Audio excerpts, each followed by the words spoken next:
So this is our first look at the Sony Xperia 1 Mark 6, and as the name shows, this is going to be the Sony's premium flagship phone for this year. This phone is the successor to the Sony Xperia 1 Mark 5, which had quite an interesting camera setup. The 52 megapixel primary sensor on the last year's Xperia 1 Mark 5 was a 1.7 times larger sensor than the last generation. And according to Sony, the sensor on the Xperia 1 Mark 5 offered almost 2 times better low light performance than the predecessor.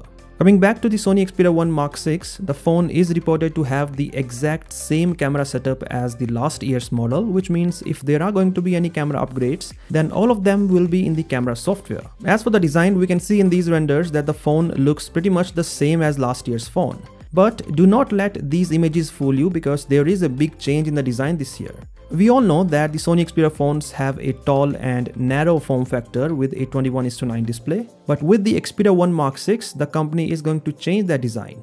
The Xperia 1 Mark 6 has a 6.5-inch display, the same size as last year. But still, the phone is almost 3mm shorter than last year.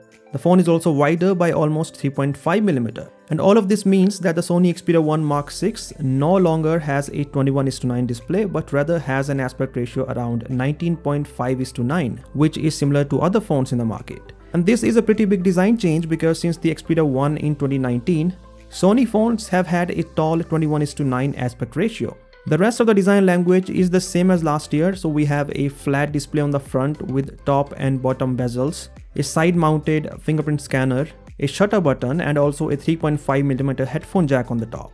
Now, there is no information on the specifications yet, but there are some sources that claim the phone will not have a 4K display like the previous Sony flagships. Instead, Sony is going for a Quad HD Plus display on the Xperia 1 Mark 6, which is again similar to other premium flagships in the market. This is also quite interesting because so far Sony was the only company offering 4K displays on its smartphones, but it is giving up on that, maybe because no one cares about a smartphone display with a 4K resolution.